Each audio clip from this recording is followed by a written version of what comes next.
And with that, we'll go ahead and begin. Brian, parenting without shame, that is our topic.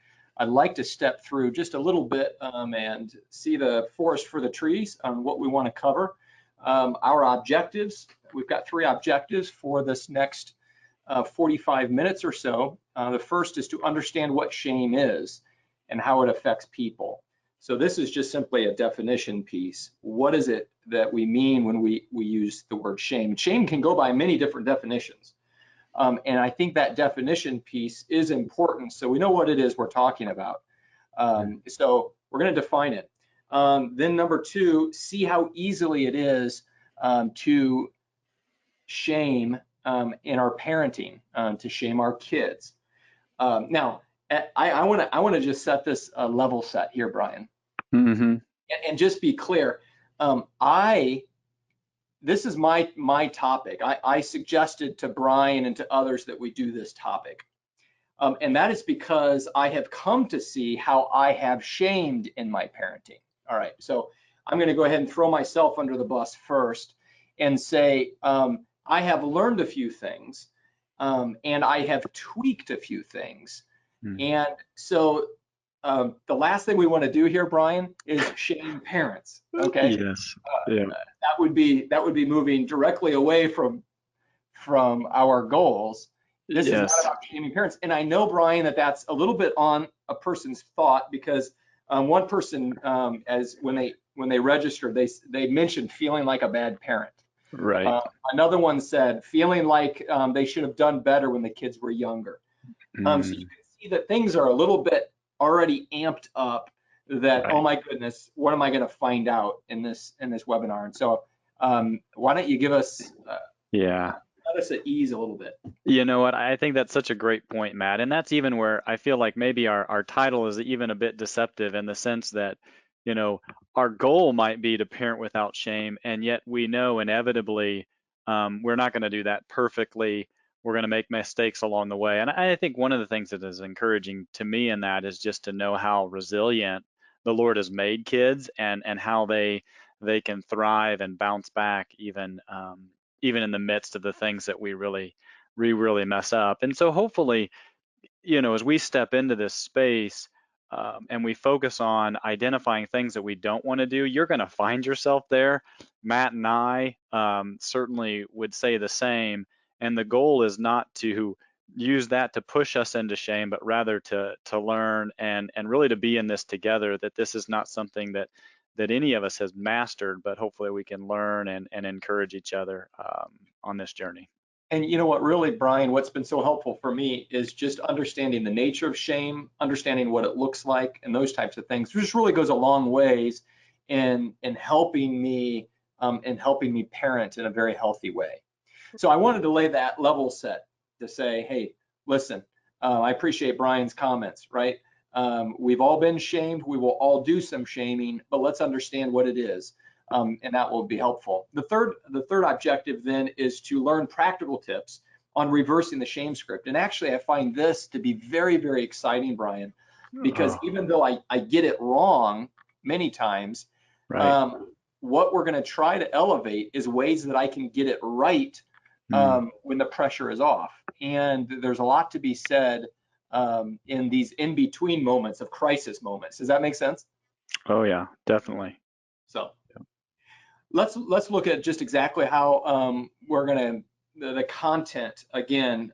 What is shame? Number 2, we'll look at the effects of shame. Again, all of this trying to understand what shame is. Then number 3, we're going to go to some examples of parenting with shame, things that happen that can be shaming, so to help us say what is it that we're talking about here. And then number 4, disciplining without shame. Because often discipline is at the crossroads of a shaming moment. 5th, things to remember about shame. This is really getting to the nature of shame, understanding this beast, and that will be helpful. Number 6, high stakes moments. All right, this is particularly helpful for me. And in fact, a high stakes moment just happened last night when my daughter made a cake for the family to eat. and was Mm. pretty excited about it. But I'll stop there, and Brian will tell us just exactly why that was a high stakes moment for shame when we get to that. Number Yes. 6. Yes. Number 7, then going to those practical behaviors to reverse the shame script. So let's get right into it, and let's not stall any longer. What is Mm. shame? It goes by many definitions. I'll read the one that's on the screen here, and then Brian, I'd like you to help get us a Mm-hmm. take for it. The idea that a person is at their core bad, unwanted, and beyond repair. Yeah. And I think that that is a very helpful definition. It's a definition basically as we talk about shame today, that's what we're going to be thinking on. That's what the radar or the bullseye is. And you can see that shame, whether it lies within us or in our children or moments and interactions that perpetuate this kind of whether it's an emotion or a belief, and you can see that shame is more than just an emotion. It's more than a belief. It's actually a very fundamental thing that has very negative, harmful messages, beliefs, and ideas attached to it about the personhood and them being undesirable, unlovable, and really outside of hope, and how devastating that can be when that's present.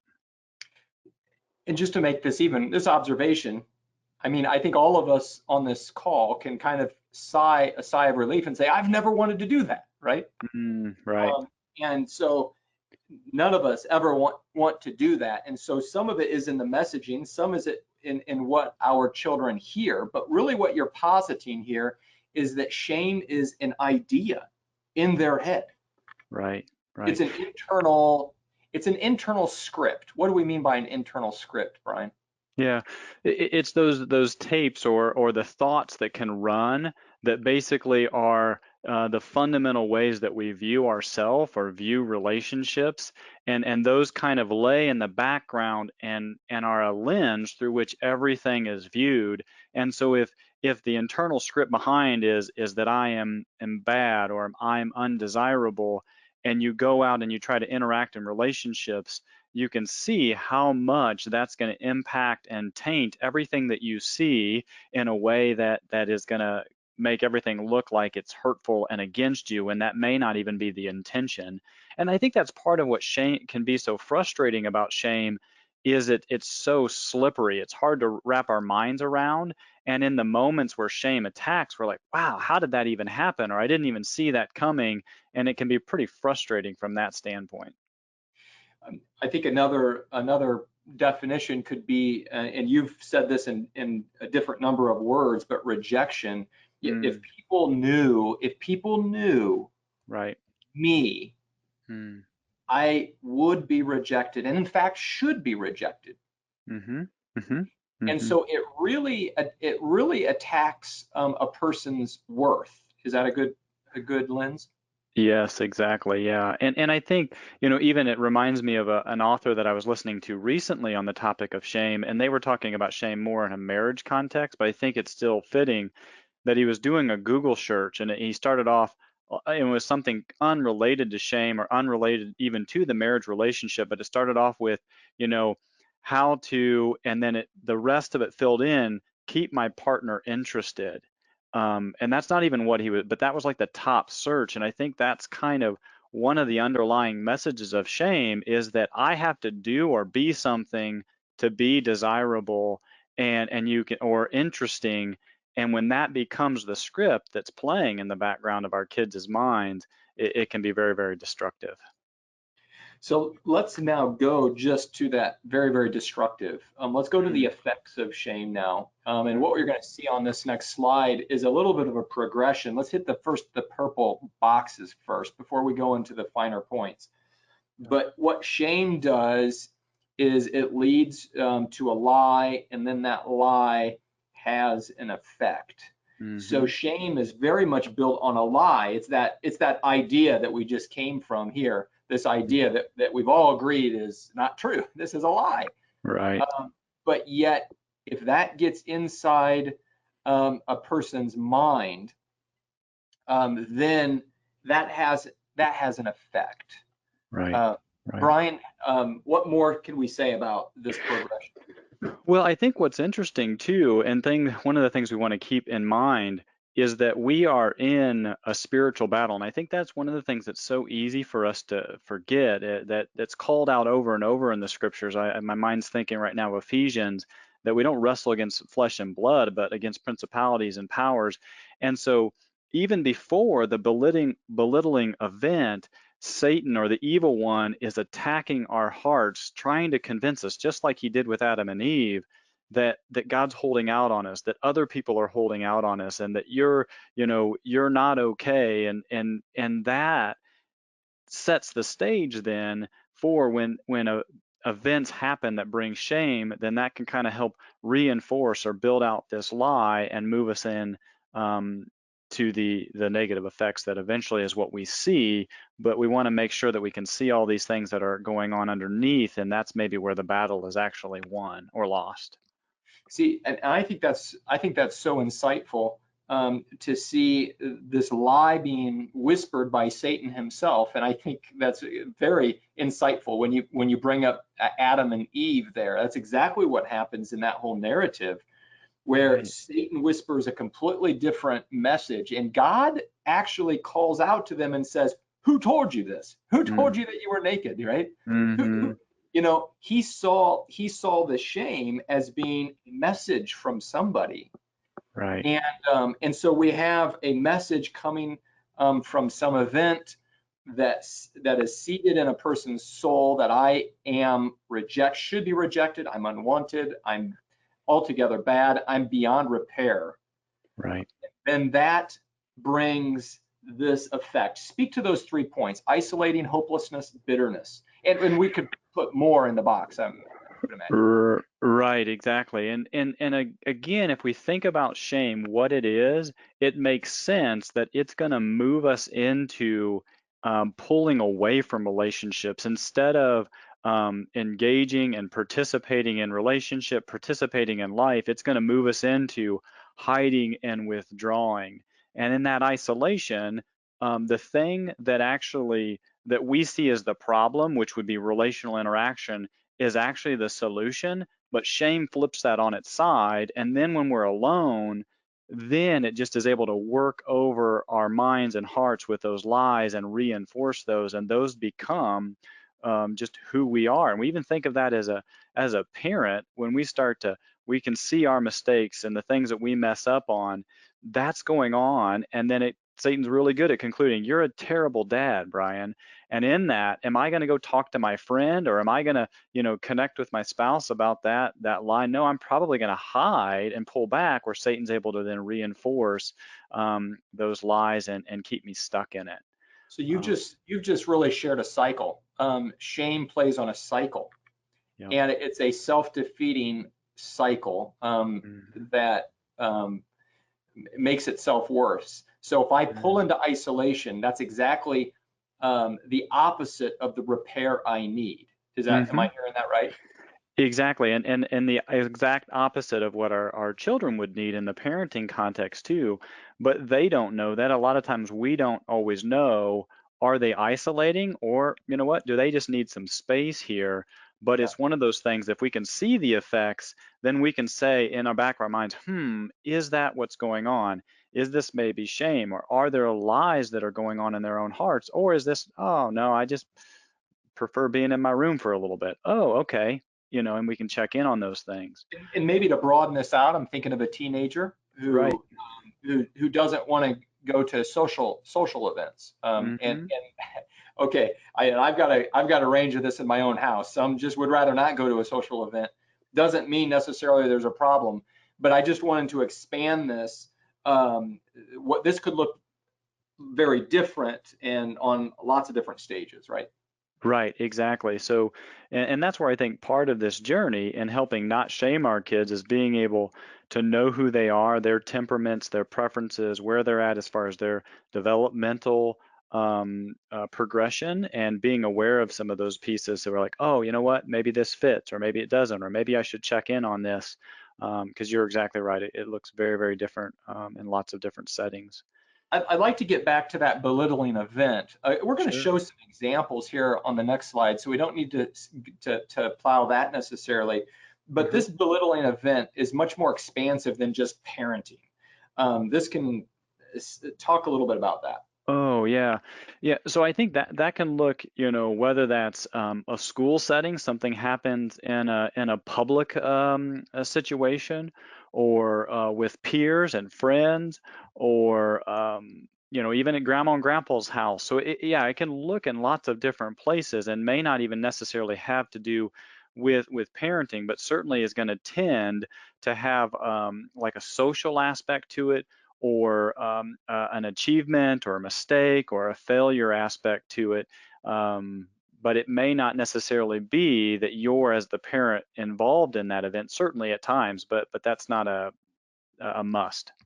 I could give an example that just happened in the last month where we had an event. Now Hmm. this was at school with one of my children, some undesired behavior, and had a conference with the teacher about that undesired behavior. And she was connecting dots to the behavior, right? And said, we need to stop this. And I helped that teacher see a shame script that was being communicated to my child Right, um, by their interaction. They didn't know my child like I did. They didn't right. know how my child was processing the inputs he was getting. Hmm.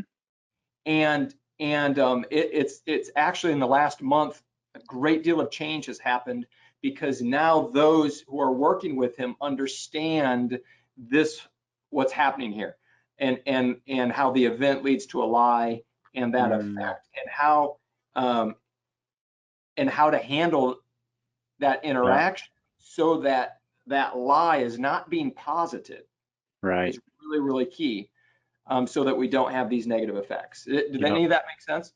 That makes a lot of sense. Absolutely. Yep. Yep. Um, so let's move now to Yeah. what this might look like. Okay. Okay. Hmm. Um, so we said parenting without shame. I'm on the next slide here. I'm gonna have quotes. The reason why I knew some of these were shaming because they've come out of my own mouth. Okay, Right. Brian. So Right. this is not me watching a bunch of parenting over lunch hour at church and just with a notepad coming up with ideas. Right. This is me in my own um, in my own experience. You know, Yeah. comments like this, Yeah. you will never amount to anything. Now, since I'm going to throw myself under the bus enough, I will say I've never said that. That's never come out of my mouth, but it has crossed my thoughts. Right. Right. And I You, think it's like, yeah, even to go ahead. your point, sorry, that you were just making there, is that it's really easy in our interactions to not verbally communicate this, but for it to come out in how we're interacting, even though that may not be exactly what we mean and wouldn't even be what we would agree with. And so again, it's just about being aware of this, and even if we can be aware of it, like you're describing there, Matt, at a thought level, and making sure that we're trying to address that in our mind so that it doesn't come out in our behavior with them. Yeah, and I'll give one example. In fact, one of my children have helped me see is facial expression. Right. Um, we hate it when teenagers roll their eyes at us, right? Well, what does that Yes. mean? That Yeah. means they're so disinterested and we're so stupid, right? Right. Right. Right. And yet we have our own facial responses to our children that they interpret as well. And here's the catchy thing, Brian. They make whatever meaning they want to make out of that facial expression. Exactly. And it might Exactly. be this first point up here. So you're Mm-hmm. right, never came out of my mouth. Right. Yep. So you'll never get it right. Um, every other 15-year-old can do this. I have said this. I've said Oh this. man. Every 8-year-old can do this. Every freshman in high school can do this.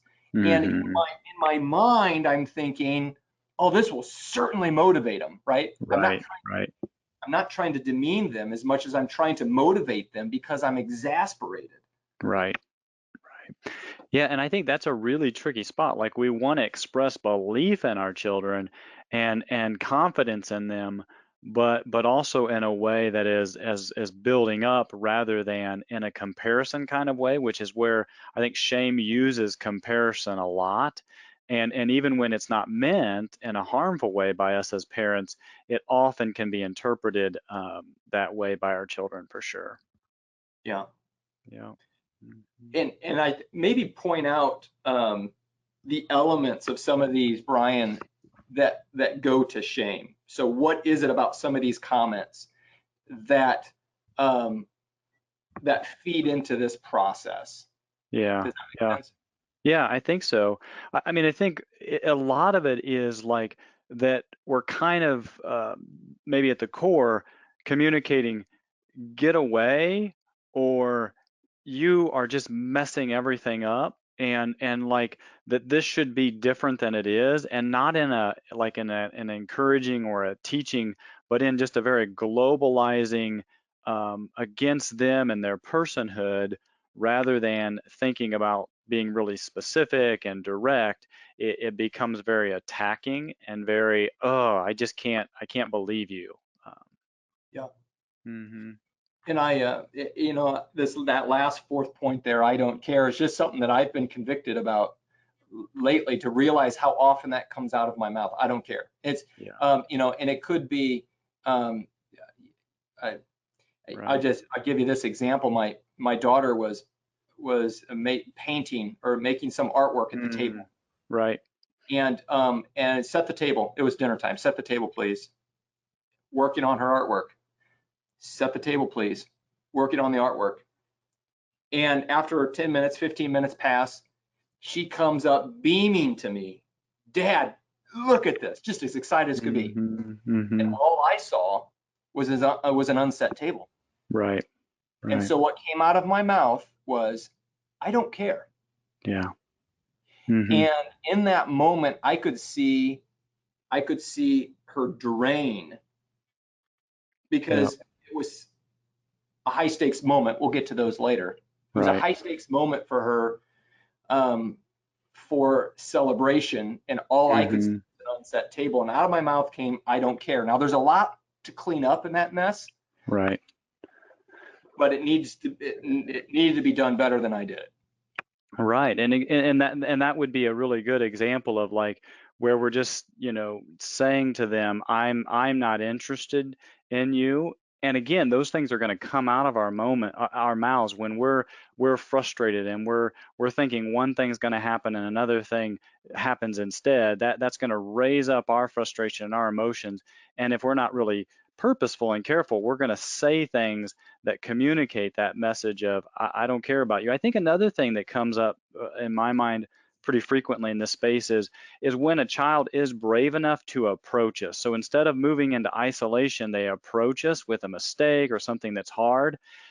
I, as a dad, am really good at saying, I told you so. I told you so. You should have studied. And if you would have studied, then we wouldn't even be talking about this right now.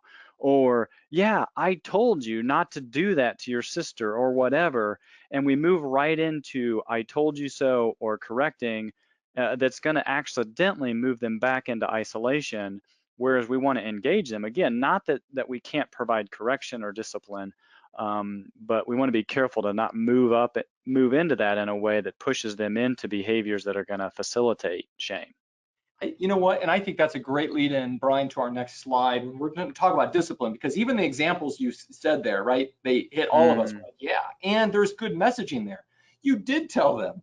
They right, didn't right, listen to you, right? right, And so right. at what point, we don't throw all discipline to the wind here. And so we want to go to that right now. So disciplining without shame. So there's a lot on the screen. I'd like to just step down the left-hand side of here first. A child misbehaves. Mm-hmm, There's a parental disciplinary tactic that we use. mm-hmm, Then the child has an emotional response to that disciplinary tactic, and then there's a parental message that they capture. That's what they leave with. The yeah, emotion will leave, the emotion will subside in a couple of minutes or a couple of hours, but there's a message that mm-hmm, remains. Does that make Yeah. sense? Yes. Okay. So there's a misbehavior. Now let's go through the finer points. There's a misbehavior. Then there is a parental disciplinary tactic. Am I going to shame? Am I going to guilt? Or am I going to be dismissive? Mm-hmm. Mm-hmm. Now, we're going to suggest that this middle path is really what we want to do. And so I want you now to take off where I've left off here. Yep. And what's the difference between shame and guilt? Mm-hmm. Yep. Why is this important to avoid dismissive and so on? Yeah. Yep. No, that makes sense. And so I think in this, one of the things that we as parents, I think, want to just affirm and with each other is that our hearts are to love and direct our kids towards truth. That's really what we want. And sometimes to keep the goal in mind can help us think about how to engage the specific moment.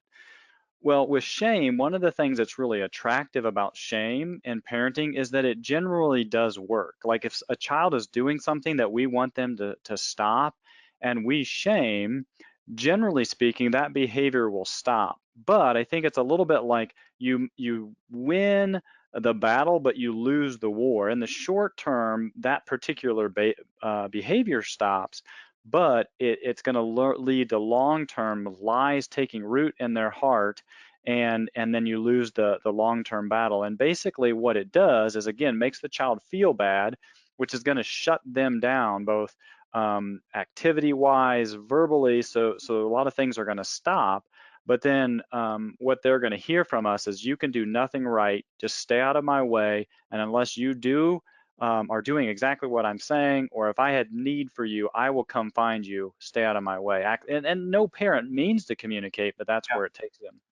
I think that's an important point to make too, that shame works, and Yeah. that's why we use it.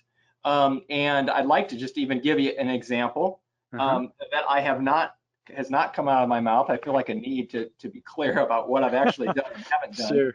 But Yeah. again, for it to be an example means it's crossed my path, right? So let's look at again this one here, this Mm-hmm. bitterness. If I say you are so stupid that Mm. you can't remember to water the dog every day, Right. that kid's going to start watering the dog. Right.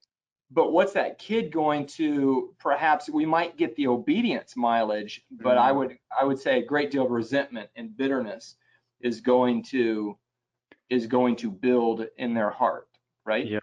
Yep.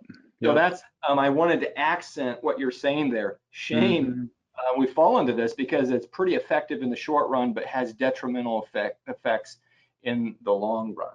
Yep. Um, Yep. Set that next to guilt. Yeah, so guilt next to shame is going to be more where we're able to validate misbehavior, that we're going to identify it for what it is, but also distinguish it from them as a person. So, you know what? You should have put your shoes away like I asked you is very different than you never do anything that I ask you to do ever. Whereas one is going to be more shame because it's so global and attacking them as a person, where guilt is, this thing that you've done here is not acceptable, and we're going to figure out together how to remedy this, because we can't continue to do that. So let me draw some, I think, highlight something important here, Brian. For a Mhm. person to understand shame and guilt, specificity might be part of that answer. Yes. We are too general. If we're way too general, we might be shaming. Yep. If we're being specific about a behavior, we're probably on the right track. Exactly. And in that, I mean, that's an easy one for me. I know that's one that I have to work on a lot. It's really easy for me to turn to my child and say, stop it. And that's way too general for, my 7-year-old or my 9-year-old to even know what I'm talking about. Because they're probably doing any number of things at once, and they're not sure if I'm talking about this exact moment or, the minute before. And so for me to be able to be more specific is going to help try to navigate that towards guilt rather than the shame piece. And I think what we want them to do is to have a sense that they feel bad about the things that they're misbehaving in. And I think long term, part of what we're trying to do is give the spirit access and a root that helps them, be open to the Spirit and recognizing when they're living contrary to the Spirit, and that, hopefully that will help facilitate long-term relationship with the Lord in the long run. And this message here, I think, is so important. You are loved and need to grow. That we're simultaneously saying, I love you, and yes, there are things that you need to grow on, that both of those are true, and both of those will always be true, that my love for you is not based on your goodness or badness. I love you, period. And there's things we want to help you keep moving forward in. And if we could all hold on to that reality, how beautiful would that be? So then I'll move over into the dismissive. Yeah. And I think one of the things that happens often, and this is something that I'll see a lot with parents in a culture right now where we're very aware of shame, and there's a lot of talk around things like self-esteem, and to some degree I think there's value, but accidentally what it does is it can scare us as parents away from calling out misbehavior, and instead being very dismissive and dismissive, and then we might blow up eventually as well on this track. But what the child's going to learn, or their emotional response, is going to be kind of an indifference towards the things that they don't do correctly, or even the weaknesses that they find within themselves. I think the long-term outcome of that tends to be too, is that weaknesses or mistakes are either not a big deal, or I have to hide them because mom and dad never saw any of these things. So now that other people are starting to see them, like, what's it gonna do? They don't know how um, to kind of conceptualize that, because they've never been loved and need to grow. They've just been loved. Now that there's these things that I can see that I need to grow in, what do I do with that? Maybe those can't coincide. Um, and so it long term kind of leads to this message of, I am good, and I have to be protected from anything that I don't do well. I've got to make sure that that stays hidden, because if people see that or identify that, then they won't be able to love me with that being present. And I think this squares then with our shame tends to isolate. We go into hiding. So Yep. the opposite of that is vulnerability, openness, and we see that down the middle stream here. Right.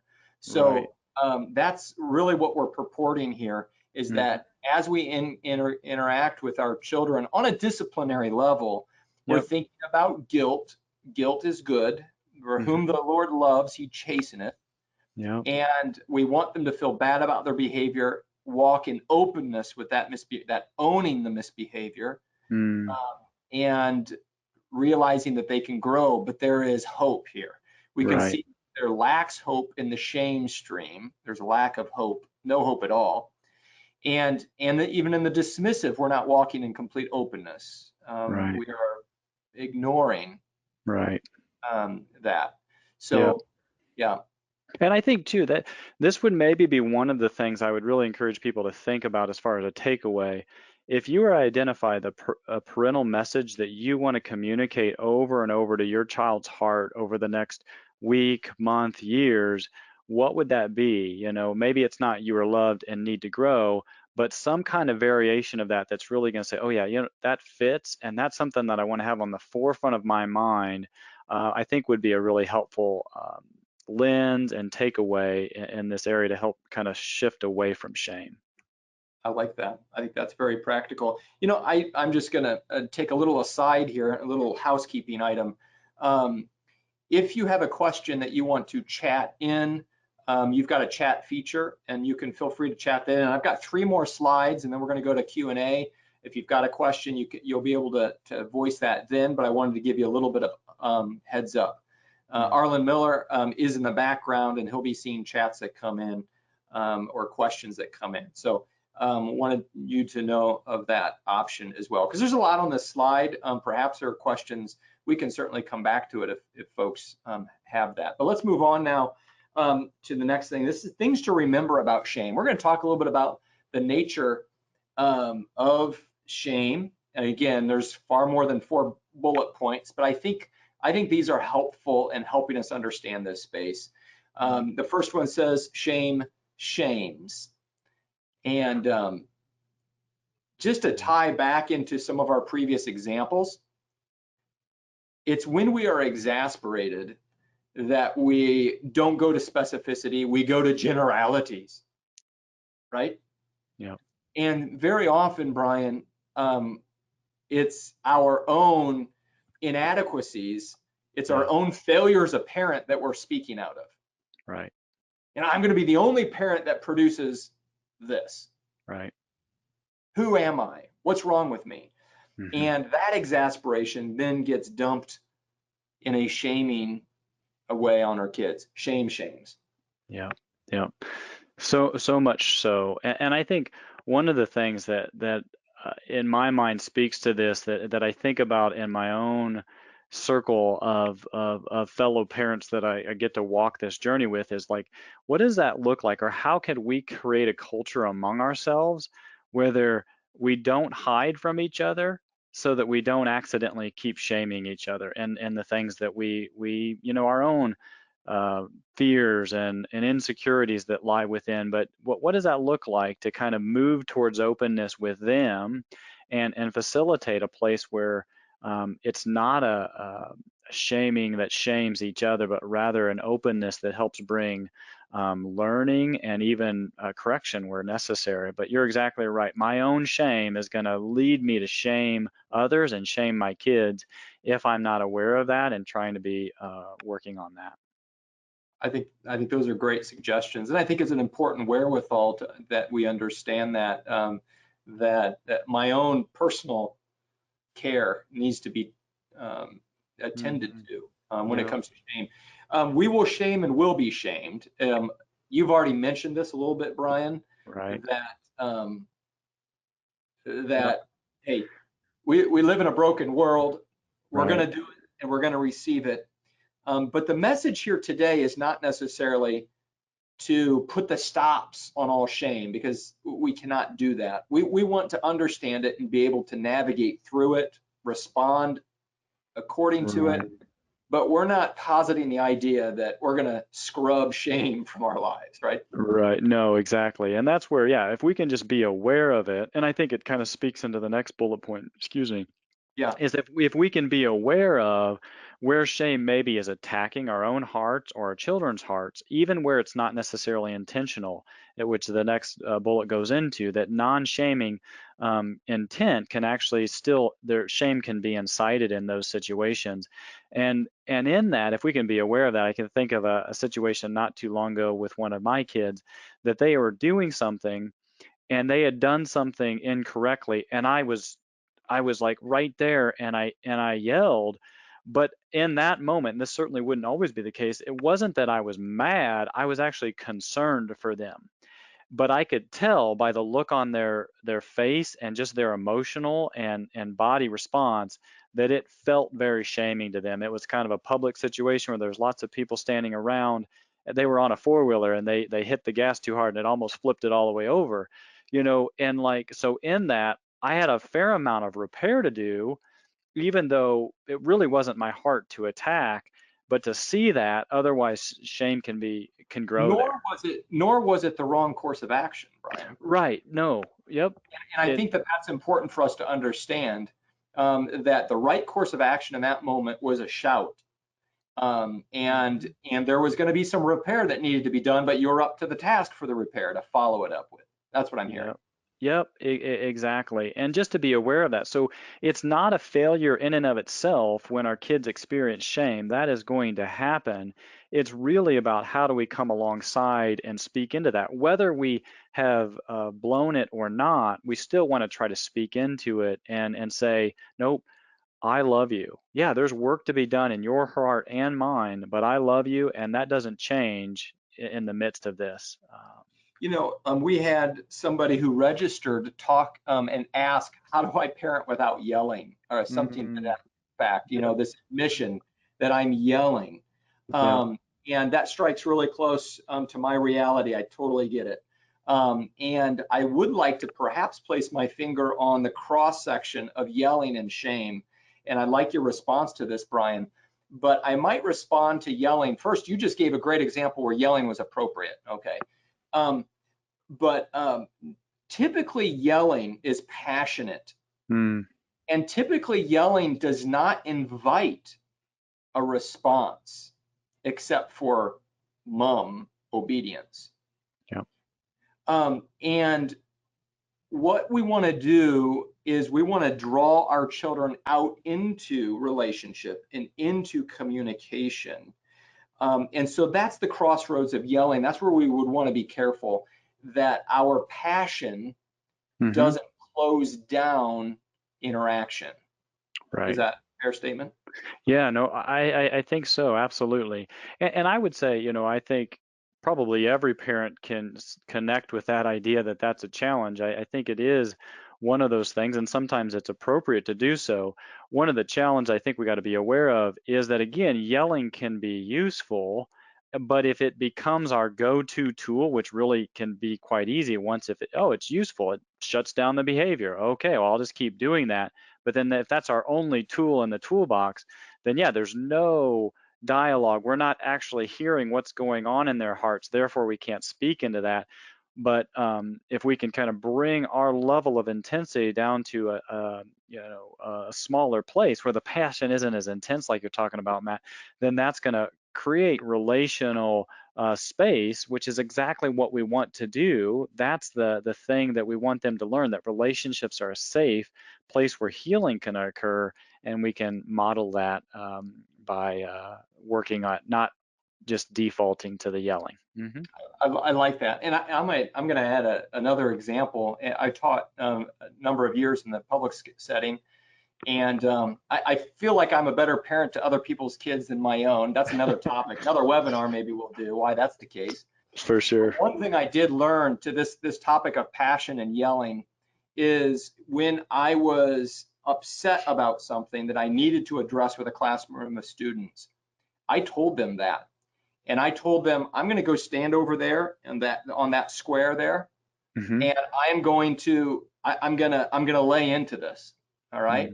And I'm going to raise my voice, and I'm going to get passionate about it because this is serious.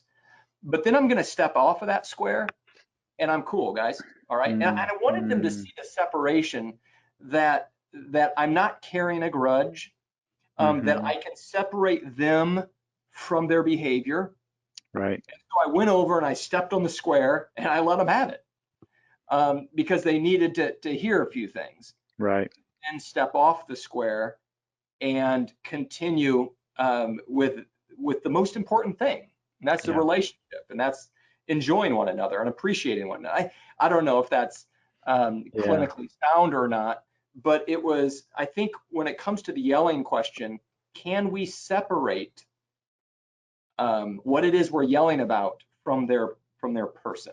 Yeah, exactly. I think that's a really great point, and I think it's a great practical piece too, to be able to say, okay, I can get frustrated and even let them know about their misbehavior, but then I need to be really careful too to let it go, and so that it's not something that I hold on to. I think one of my tendencies as a dad is to be frustrated about this that happened at supper, and now the rest of the night I'm going to let you know that I'm frustrated with you, and that's a really easy way to shame, because I'm indirectly communicating, until you get your act together, I'm not interested in you. And that's something that I have to be very aware of. Yeah, that's excellent. All right, the fourth point I think we've talked about, the concept of lies. Shame plays on lies. Let's move now to the next one. These are high stakes moments. I really like this. This is really, really helpful. To know when moments are, so when our kids are being creative. I mentioned last night, my daughter made a cake. I could tell that this was a big deal to her. She wanted to know how we liked it. She wanted to, and it was, if I would have blown that moment off and kept reading the paper and whatever, or just didn't even acknowledge it, it could have had detrimental effects. It was a moment to celebrate. Right, definitely. Yep. And let her know, hey, what matters to you matters to me. If you're excited about this, I'm going to get excited about this. And, she's giving you a gift of sharing something with you, and really receiving that gift well. Yeah. When our kids are being vulnerable. Oh, go ahead. Yeah, no, I think that's another really just high stakes moment. And again, I think part of this comes into knowing our kids. One of the things that makes me think of is my 4-year-old loves to dress up and be beautiful. That's one of the things that is just like core to who she is. And so when I come home and she says, "Hey, can I put some lipstick on or can I go put a dress on?" For me, what I want to just say, "No, what are you doing? Why would you do that?" Or she comes out and she's got lipstick, all over on her cheek. Like, what did you do? That's not, and instead for me to be able to say, okay, this is a vulnerable moment. And if I correct her or tell her all the things about what she's doing that's wrong, that's not going to be helpful. But if I say, you are so beautiful, I love you. And then if I want to say, and I love you even when don't have lipstick on, or in the morning to say, hey, I really love you now, to communicate that, but it's not a time to correct when they're sharing something that's vulnerable. Or, like I mentioned earlier, and this could be more with a teenager, they've just had a terrible test, and they come and they say, I failed my test that I had on Wednesday. Dad. If I go into I told you so and all of those things rather than, oh man, I'm sorry to hear that, and connecting with them, certainly there can be correction in it, but if I don't connect first in that vulnerable moment, they're not going to keep coming to me. Instead, they're going to move into that isolation. And and they're not going to keep coming to me. Brian, I think that is key. Mm, So a son comes to a father and and confesses right, or opens up or right, something. Let's take pornography. right, The first thing that needs to go through my head is, do I want my child talking to me about pornography, or do I want him going somewhere else? If right. it's me, then I need to take care of that reaction. Yep, exactly. Yep. If our daughter comes to us and has been, I don't know what, right? Yeah, yeah, Sexually molested or something, or involved in something, how I care for that moment because I want this to come to me. yep, yep. Does That that they make sense? tell us they lied to us, yesterday or what, yeah, those sorts of things like, and that's where that parental message that we, talked about a few slides ago, I think is so key. If we can take a moment and say, okay, wait, do I want them to keep coming to me, or how can I communicate that I love them and they need to grow?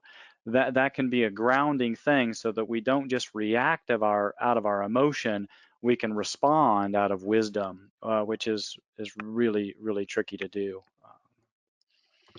The third point there talks about when our kids are unable to meet our expectations. Yeah. Um, High stake moment for shame. Oh my, yeah. It's so easy with our kids to expect things that they can't accomplish. And we don't do that on purpose, but sometimes that's because we forget that they're 8 years old, or sometimes that we forget, they are 16, but their ability to do math is not the same as somebody else's ability to do math. Or, maybe they have a difficult time focusing on things or remembering things. If we can't keep our expectations in line with what they're actually able to accomplish, it's just going to perpetuate those lies that I screw everything up, I'm always a failure, and that's where shame is going to take hold. I think going back, you've already mentioned this, knowing your child is really, really important. Mm-hmm. Um, and because I think that goes along with this piece, knowing what our children are capable of and what's within their grasp is important. I think we've already talked about the fourth one, discipline. Certainly, the stakes are high for shame. The Mm-hmm. last one, then, when we are critical of them about things that cannot be changed. Can you give us an Yeah. example? Yeah. So for example, like even I mentioned with my daughter, if she has a temperament or is geared towards, an interest in a certain thing, like, wearing pretty dresses or something along those lines, that may not be something that I want to try to change. I would want to, help guide that. but it may not be a fundamental thing that can change. Or, their interest. If my son loves music and instead I want them to be an engineer, that if God's created them to be musically inclined and have a passion for that, for me to try to, tell them why that's silly and a waste of time is really going to be harmful. Would be a couple examples that come to mind. I can think of another example too, which would be body image. Oh, Um, sure. a daughter, for example, who, and there are some things about our genetics. Now we should be eating well and exercise and those types of things. Sure. But there are some unchangeable things here, and to place an expectation of something outside of their grasp simply classically says, I cannot be in good standing ever. I Right. am rejected. Yep. Yep. Let's get now to the last, because we did promise some practical ways to reverse the shame script. Mm-hmm. I've got 3 on the screen. There's more than that, but enjoying your kids, celebrating your kids, showing your kids approval. Just really speak to this concept, Brian, Yeah. on what we can be doing when the stakes are not high. That's what the Right. great thing, right? Right. Exactly. And I think this is the place that I think we really want to spend a lot of time thinking about and enjoying, because we can do these, you know, really simply. And it's not that we can, always stay away from shaming, and it's not that we can always do these either. But when we have enough of these things going on, it helps bring some, what I would say, cushion to be able to tolerate the things that we really don't do well. And so if we can give our kids this sense that I see you, I love you, I'm trying to understand who you are, and I want to celebrate that. I'm really interested to just be with you and spend time with you. I want to figure out how to try to enjoy the things that you enjoy, and just giving this sense to them that, hey, I am on your side. I am on your team. I am for you. And that's never on the chopping block. That's never something that is at risk.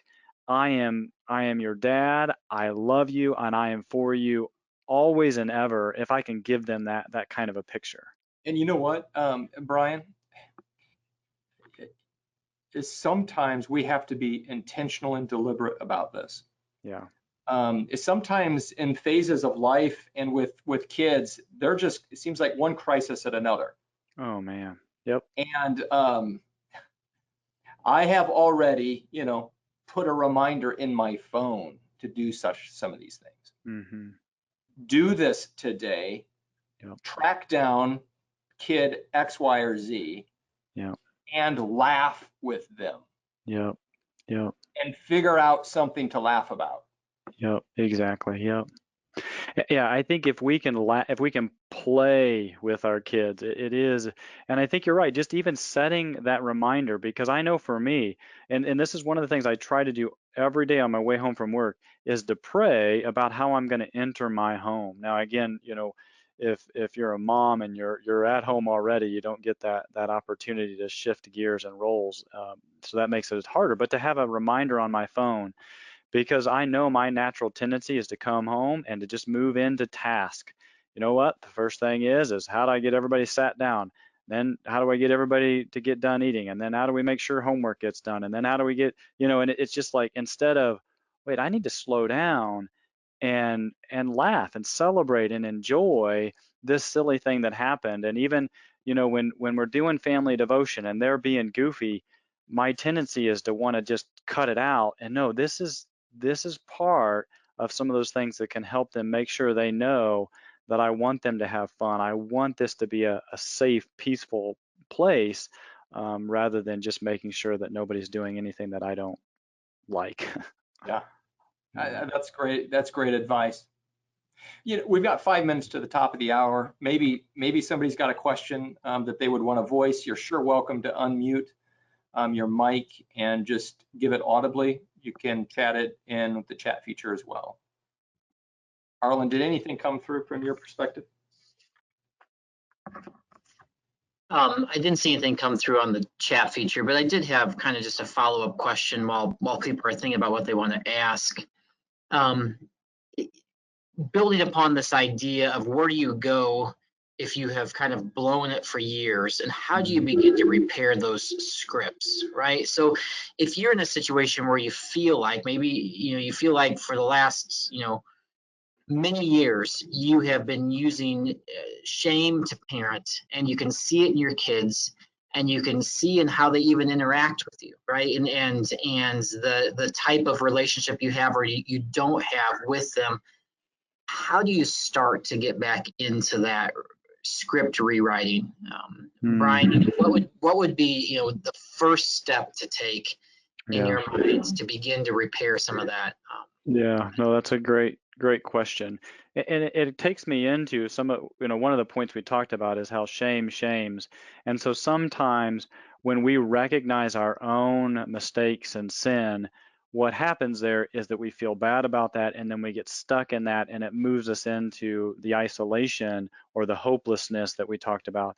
So instead, I would just encourage you that once we become aware of something that we have been doing that we're like, I'm going to step out of that, that's going to be the gravitational pull that if we're not really purposeful, we'll move into. So instead, to be able to approach our children and to be able to say, you know what, I'm sorry, and take responsibility, and just that confession and repentance part that's so well modeled for us in the scriptures, even though that's really scary, and we would all say, yeah, that's what I want to do. It is really scary. So we can acknowledge that it's scary.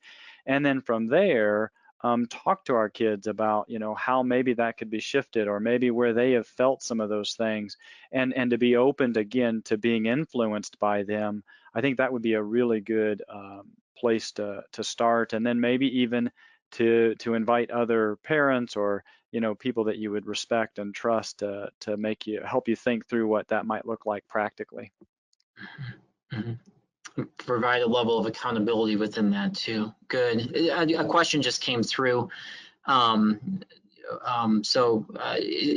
question is this: helping your kids or just working with your kids to get them to do just chores and little daily things around the house. Any advice on how to get that cooperation while maintaining the peace around the house, and while not turning it into like a shame battle, right? Right. Every 5-year-old should be able to do this type of thing, right? Any Right. thoughts about those daily things? Yeah. No, it's a great question, and I think one of those situations that I think is we'd find all of ourselves in that. So I think one is just to be able to see, in many ways that's probably normal. Now, again, depending on the extent of it, it may or may not be. So to recognize that where there's this, what I would call a compliance struggle coming up, that's one of those situations that's prone towards shaming, but it's also an opportunity towards growth. So I think in that we might help our kids see the things that, you're not great at being able to remember, and helping them see their weaknesses, and not that those disqualify them from being able to be somebody who's loved and desired, but it is something that, kind of shows that they need to work on those sorts of things. Having that kind of dialogue with them. Hey, what do you think? What are the barriers to getting it done? Is it hard to remember it? Is it you don't want to do it? And having discussion around maybe the purpose of those things and how you want them to be able to contribute to the family. And so I think the goal in my mind would be able to help them engage dialogue around that if they're old enough to be able to do that.